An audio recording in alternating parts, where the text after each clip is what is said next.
She'll sniff me out like a bloodhound. Okay. Coming up on today's Snow Day special, I'm going to get honest about snow days as a parent, plus the return of everybody's favorite segment. You know what's fucked up? Plus a clip about a mom's chill reaction to her toddler knocking over her coffee has inspired me to do a full-on traumatic reenactment of how I would have responded. Let me tell you, Queen Emma and I have been talking about this clip nonstop for the last 3 weeks. You're not going to want to miss it. I'm also going to answer as many of your Ask Me Some Things questions as I can. That's not an exaggeration. We're going to rapid fire this shit. And you should stick around to see it. Because they're your questions. I didn't come up with them. Queen Emma didn't come up with them. We just fielded what came in. So it's literally your questions. Some of them. Because you guessed it. Some of them. There's a reason it's called Ask Me Some Things. You nuts. That's crazy sauce. But before we get to all that, let's start off with a few quick NGL announcements. First, next week's episode will be our annual NGL Super Bowl special. I'll be taping with a special guest right in San Fran. But I've been told not to call it San Fran. So I should start practicing saying San Francisco. Can someone tell me why? Genuinely. I'm just curious. I'll do it your way, but I just want to know why. The episode will come out Friday next week, not Thursday. Okay? We have a 1-day delay. I think you're going to think it's worth it. Just wait. Real ones, please send us all your questions. I'm going to do another edition of Ask Me Some Things with my guests. So tag at NGL with Kylie on social or comment on YouTube or Spotify. And our last announcement. I've already talked it up so much. I'll make this quick. My FAFO curling episode with Jason comes out this upcoming Tuesday, February 3rd. Make sure to subscribe to our YouTube channel so you don't miss it. Now let's get right into it, real ones. Since this is our Snow Day special, I'm going to get honest about, you guessed it, snow days as a parent. Can I Be Honest is brought to you today by True Fru. I actually already ate a whole bag of it. Not that anyone asked. I'm not exaggerating. I was doing my makeup at the beginning and I've already broke into this. And I kid you not, there's an entire bag. They don't do like the half-assed bag fill or, ooh, that was Philly. They don't do the half-assed bag fill, but I'm going to tell you what, there are this many left. So, whatever. Oh, one for the road. Okay. We warned him it was unhinged. I don't know what you want. Okay. Our current snow day situation, it's going. Some Bridgerton shopping experience on Facebook Marketplace now at fb.me/Bridgerton Marketplace. And watch Bridgerton Season 4 Part 1 on January 29th and Part 2 on February 26th, only on Netflix. Facebook Marketplace and Bridgerton. For every listing, there's a story. Guys, I've been waiting for this partnership to come to fruition. In a culture obsessed with power couples and fairy tale endings, the love story of Taylor Swift and Travis Kelce has become a phenomenon that seems to transcend the typical boundaries of celebrity romance. What began as a playful exchange, a friendship bracelet offered during a sold-out concert, quickly blossomed into a relationship that would grip the imagination of fans and skeptics alike. Their rise to romance was charted not just on magazine covers or through paparazzi lenses, but in surprising digital intimacy. The duo's openness on their own platforms let fans in on the real chemistry bubbling behind the headlines. By the time Travis proposed, transforming his backyard oasis into a fragrant wonderland, it was clear this was no ordinary coupling.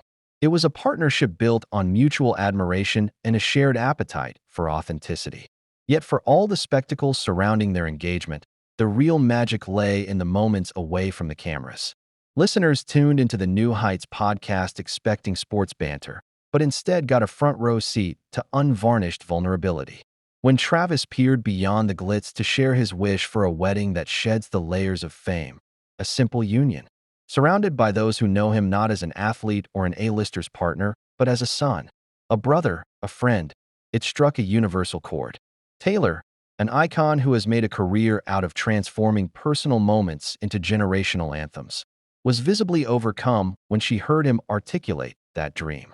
The narrative took another poignant turn when, live on the air, Travis extended the wedding invitation to his father in a moment so raw that even the most stoic listeners found themselves blinking back tears.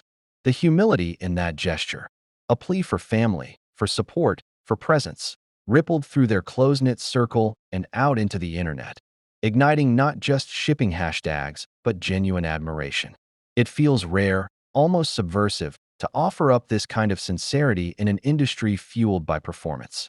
Meanwhile, the Swift and Kelce families seem to have woven their own tapestry, finding laughter in quiet corners at Sundance and comfort in the shared experience of watching two extraordinary lives merge into something grounded and real. Donna and Andrea, two moms from different worlds, have apparently exchanged secret recipes and inside jokes, becoming symbols of how love doesn't just unite a couple, but entire communities. Even Kylie Kelce, pressed relentlessly for wedding intel, can't contain her glee at the prospect of watching this chapter unfold.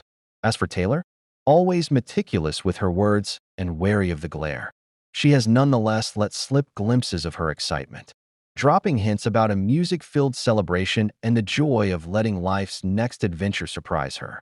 It's speculation season, of course. Will the wedding take place under the big sky of Missouri, with Ed Sheeran strumming acoustic love songs, or in a secret European garden lit by fairy lights and inside jokes?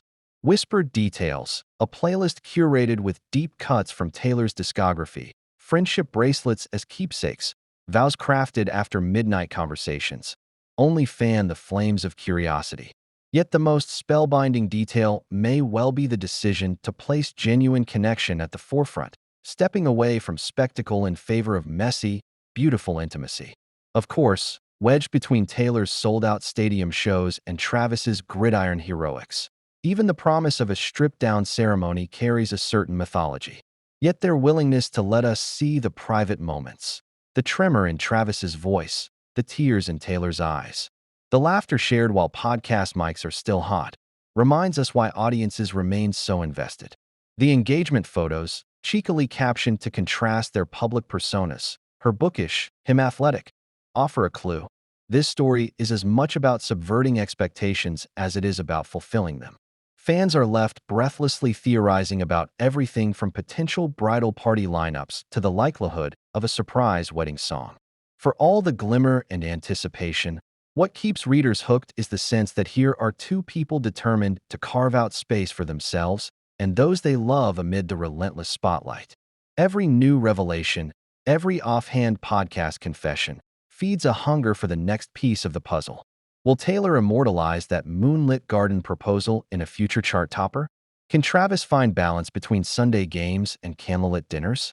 Will their families continue to crush it on the red carpet of real life, proving that fairy tales sometimes thrive on laughter, compromise, and a little bit of ordinary magic? As the months slip by and rumors swirl about a late 2026 wedding, the world waits, not because of the promise of fame, but because, for once, it's the promise of something wonderfully real. Even the most committed cynics can't help but watch, captivated not just by stardust, but by the age-old story of two souls choosing each other, again and again, as if no one's watching at all.